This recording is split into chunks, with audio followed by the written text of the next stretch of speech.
আজকে আপনাদের সাথে শেয়ার করব খুবই মজার চিকেন পকেট শর্মা। এটা আপনারা বাসায় একবার তৈরি করলে সবাই একদম কাড়াকাড়ি করে খেয়ে নেবে। এটা দেখতে যেমন লোভনীয়, খেতে কিন্তু অনেক বেশি মজার হয়।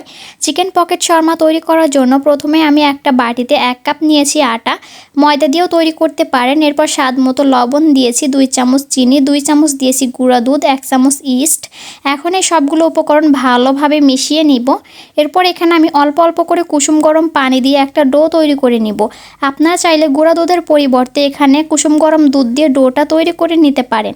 এখন আমি অল্প অল্প করে পানি দিব আর একটা ডো তৈরি করে নেব। ডোটা মাখিয়ে নিয়েছি। এরপর এখানে আমি 1 চামচ দিয়ে দিব সয়াবিন তেল। তেল দিয়ে এখন আবারও ভালোভাবে মাখিয়ে নিব। এই ডোটা যত ভালোভাবে মাখানো যাবে রুটিগুলো কিন্তু ততটাই বেশি পারফেক্ট হবে।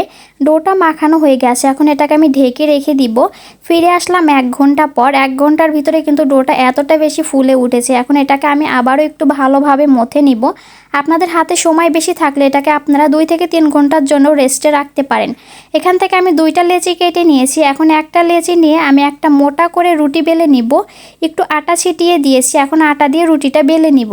আমরা সবসময় যেভাবে রুটিটা তৈরি করি তার থেকে এই রুটিটা একটু মোটা করেই তৈরি করতে হবে। আমি এরকম মোটা করে রুটিটা তৈরি করে নিয়েছি। এখন এই রুটিটাকে আমি আরও ছোট ছোট করে কেটে নিব। আমি এখানে একটা গ্লাস নিয়েছি, আপনারা যে কোনো মুখা দিয়ে এটাকে কেটে নিতে পারেন। 3টা রুটি এখানে আমি তৈরি করে নিয়েছি। বাকি রুটিগুলো এখন আমি তৈরি করে নিব। আমার 1 কাপ আটা থেকে মোট 9টা রুটি তৈরি হয়েছে। এখন এগুলোকে আমি সেঁকে নিব। একটা প্যানে রুটিগুলো দিয়ে 2 মিনিটের মতো এক সাইড রেখে দিব। এরপর 2 মিনিট পর উল্টে দিয়ে এই রুটিগুলোকে ভেজে নিব। রুটিগুলো কিন্তু অনেক বেশি ফুলে উঠেছে। এখন আমি এগুলোকে প্যান থেকে তুলে নিব। দেখুন কালারটা কতটা বেশি সুন্দর হয়েছে। এখন আমি বাকি রুটিগুলোও এইভাবে করে সেঁকে নিব।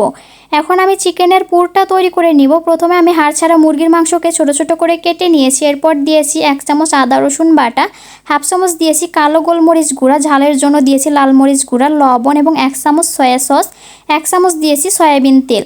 এখন এটাকে আমি নেড়ে চেড়ে ভেজে নিব। এখানে কিন্তু পানি দেওয়া যাবে না, চিকেন থেকেই অনেকটা পানি ছেড়ে দিবে। চিকেনটা একটু ভেজে নিয়ে এরপর এখানে আমি একটা পেঁয়াজ কুচি দিয়েছি এবং 1 চামচ মতো টমেটো সস দিয়েছি। এখন এটাকে একদম ভাজা ভাজা করে নিব, পানিটা শুকিয়ে আসা পর্যন্ত। আমার চিকেনটা পুরোপুরি ভাজা হয়ে গেছে। এরপর এই চিকেনটাকে আমি একটা বাটিতে নিয়েছি। এরপর এখানে আমি দিয়ে দিলাম একটা শসা কুচি।